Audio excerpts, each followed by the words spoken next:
Okay, let's unpack this. We all have that one thing, right? A passion project, maybe a hobby, something that just brings us joy, helps us unwind. For a lot of people, it's, that smell of sawdust, crafting something with your hands. That connection to making something tangible. Exactly. It's a creative outlet, a real break from screens. Yeah. But here's the really interesting question we're digging into. What if that passion, that hobby, could actually bring in some, well, serious income, like real money? Yeah.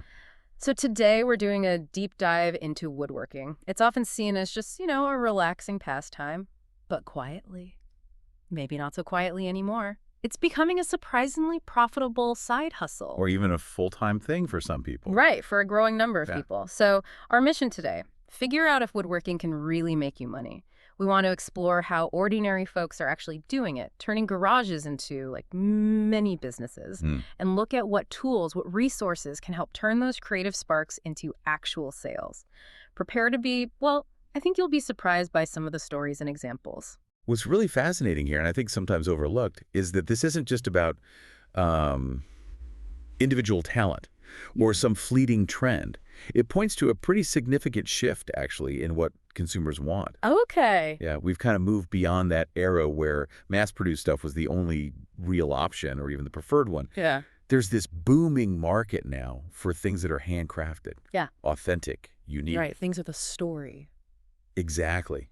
People are deliberately looking for items with character, made with care, often with an eye on sustainability, too, or supporting local makers. That makes sense. And this whole trend, it creates this really powerful opportunity. It lets everyday hobbyists, people who genuinely love working with wood, it lets them step into the market with their creations in a way that just wasn't really practical, say, 10 or 20 years ago. Huh. It's this perfect meeting point, really. Personal passion, connecting with a very real, growing market need for something different, something high quality, makes it a really exciting space right now. That's such a crucial point. It really is more than just a hobby now. It feels like a genuine business path. Our source material today, it basically asks, can woodworking actually make you money? And the short answer it gives, a really strong yes, absolutely. Right. It points directly to things like Etsy, eBay, even Facebook Marketplace, these accessible online platforms. Game changers. Absolute game changers. Yeah, they've totally democratized selling this stuff. Exactly. Not that long ago, if you wanted a woodworking business, you often needed serious cash for a storefront, right? Or a big workshop, complex retail contacts. Yeah, a huge upfront investment. It was mostly seen as like a hobby for retirees or maybe dedicated DIY folks not really aiming for profit. But that whole landscape completely changed. That demand we mentioned for handcrafted items is driven by people wanting originality, quality, often that eco-friendly aspect too. Things mass production just can't quite replicate in the same way. So consumers are actively choosing authenticity. Voting with their wallets, essentially. Right. And it's not just about taking on massive, super complicated projects either, is it? Things that need years of skill or like professional factory gear? No, not at all. The great thing now seems to be, well, tools are more affordable, right? There are tons of plans, tutorials online. Marketing costs almost nothing sometimes. It feels like starting a woodworking side hustle has never been more doable. It lowers that barrier to entry, doesn't it? Oh, absolutely. Massively. Think about it, affordable, cordless tools like miter saws, sanders, even little routers. You don't need a giant dedicated workshop anymore. Right, you can do it in a smaller space. And digital plans. They've revolutionized access to designs. Often they come with the detailed shopping lists, cutting diagrams, makes complex stuff feel much more manageable. Shuts the guesswork out. Totally. And then being able to reach a global audience or even just your local community with almost zero overhead, that changes the entire equation. It means your passion project can find its buyer without you needing that physical shop or a huge ad budget. You connect directly with customers who want exactly what you make. Okay, to really drive this home, let's move past the theory and look at some real-life examples. From sawdust to sales stories, as our source calls them. Yeah, these are great. These aren't just hypotheticals. These are everyday people making it work. Let's talk about Sarah. She's a stay-at-home mom. Started making wooden toys for her own kids, basically because she wanted something natural, durable. Right. What happened next is pretty inspiring and kind of provides a blueprint. Sarah's story is a perfect illustration, really.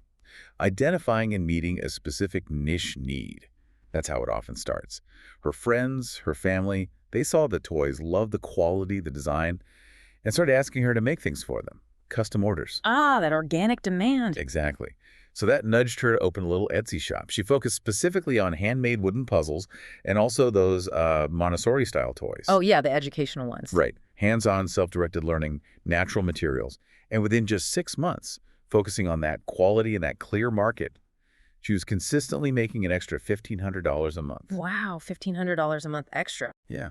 Parents are genuinely looking for those safe, non-plastic, nice-looking alternatives for their kids. Sarah tapped right into that. That's a serious income boost from a side hustle, especially doing something she enjoyed anyway. Shows the power of connecting with your craft. Okay, then there's Mike, a weekend woodworker. Loved building that rustic, farmhouse-style stuff. Coffee tables, console tables, shelves. Very popular stuff. Yeah, and he wasn't even planning a business at first. Just making stuff for his own house for satisfaction. Mike's story really shows the power of local demand. And platforms like Facebook Marketplace. He just posted pictures of things he'd finished initially just to show them off, And almost right away, people started asking for custom orders. Just from seeing the pictures locally? Yep. Soon he was charging like $250 to $500 a piece, sometimes more for bigger things, making way more than he ever thought he would from a weekend hobby. His success really came from hitting that local market sweet spot. People wanted that rustic farmhouse look, but couldn't find unique quality stuff easily in stores nearby. He filled that gap. That farmhouse style is still huge, and finding good, handmade local pieces is hard. Definitely. So these creators are almost becoming like micro-manufacturers for their own towns. Get away, yeah.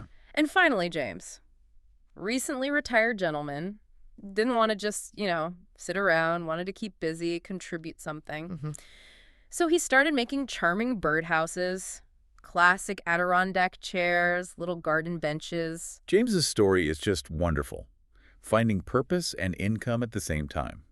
By using local channels, selling at craft fairs, farmers markets, working with local garden shops, he built not just a profitable business, but a whole new, fulfilling retirement lifestyle. That's fantastic. For him, woodworking became both steady income and a really satisfying way to spend his time. And these aren't just like lucky flukes.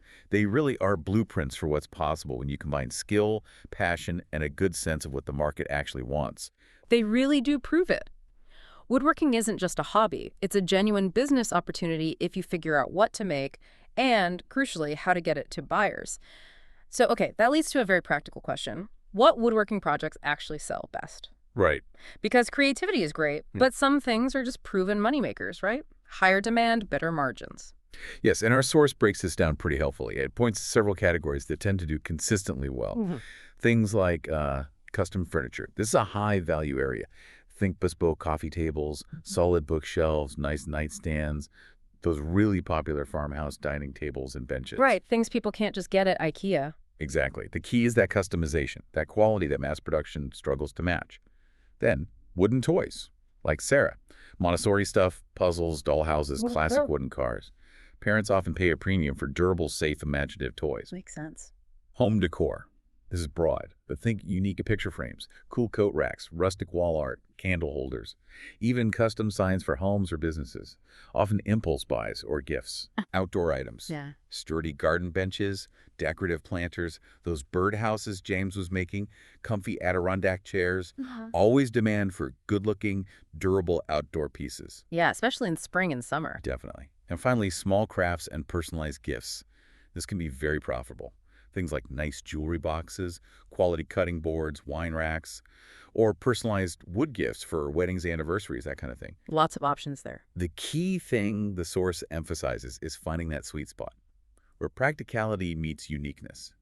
Items that are useful day to day, but also have a distinctive style or can be personalized, those tend to sell fastest. Things that solve a problem, look great in a space, or make a really thoughtful gift. That balance, utility, and charm, plus that personal touch, that seems to be what customers are really after. But here's the flip side, and our source is honest about this. While woodworking can make money, a lot of people who try, they stumble, they get frustrated, maybe even give up. It happens. Maybe they don't know what to build that people actually want. Or they waste money trying things that don't work out. Or the plans they find are confusing, too complicated. Right. It's not just about having the skill, is it? It's also about having the right guidance. And this is exactly where structured resources become so important. The information really highlights how comprehensive plan libraries can be a massive help here, a real game changer for someone facing those challenges. Yeah. Imagine having access to, like, a huge library.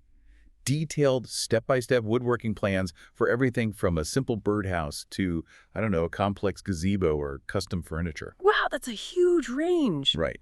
That kind of resource basically eliminates a lot of those common problems by just giving you a clear path forward. Having that sheer volume of plans sounds like a complete toolkit for anyone serious about turning the hobby into profit.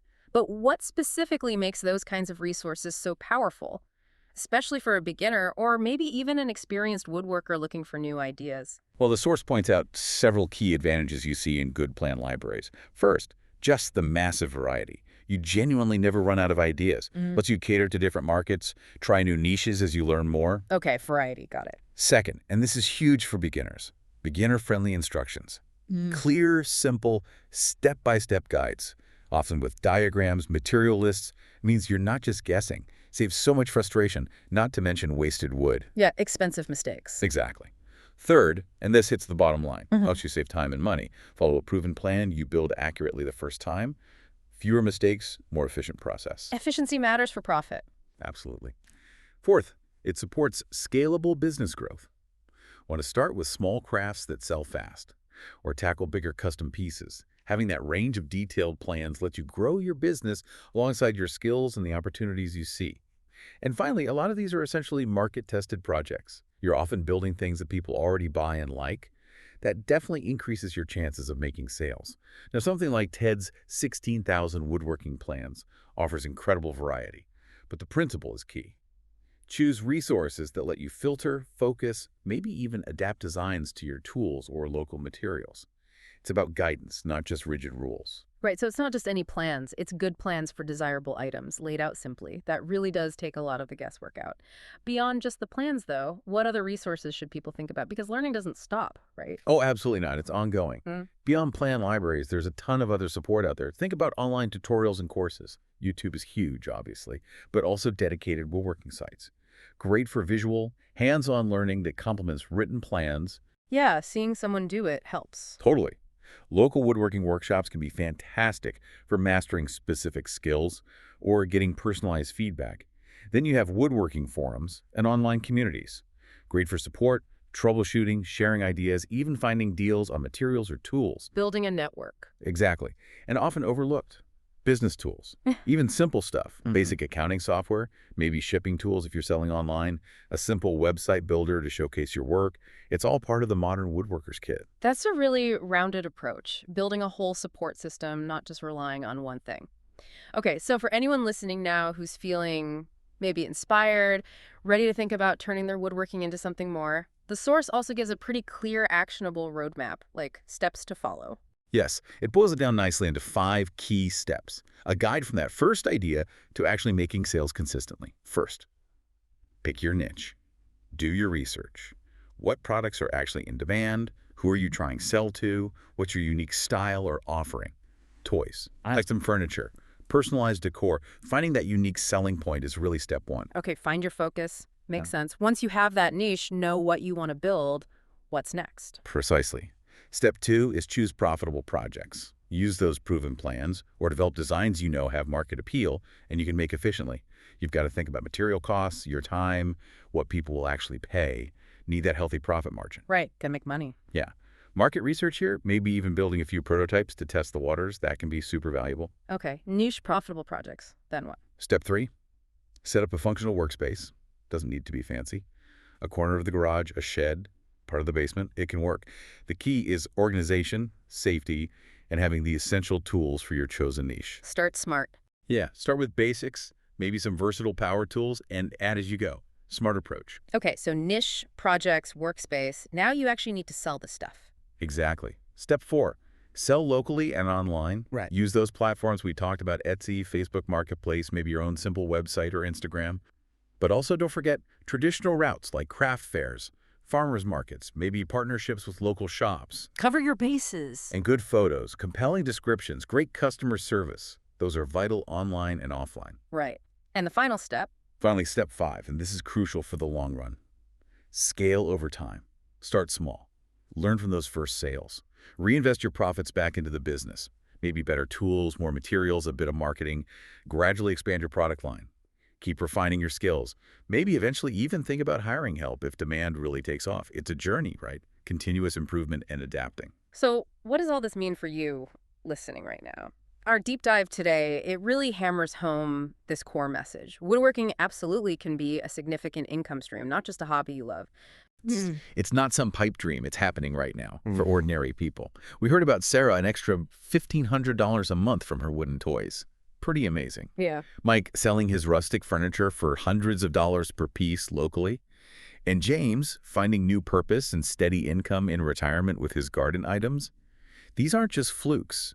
People are genuinely turning sawdust into sales.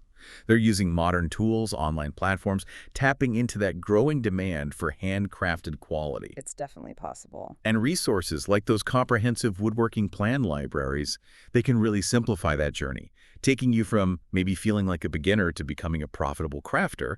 They offer guidance, sure, but also just an incredible variety of things to make. So if this is something you've been thinking about maybe tinkering with, our hope is that this deep dive encourages you to seriously consider the possibilities, maybe even take that first small step.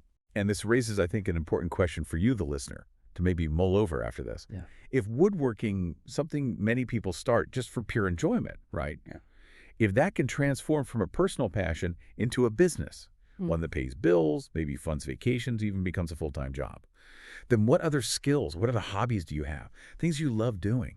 Could they be hiding a similar untapped potential, an entrepreneurial spark? It kind of encourages all of us to look at our passions, whatever they might be, with maybe a fresh perspective, a slightly more entrepreneurial eye, and think about how we might share those passions with the world, maybe even in a profitable way.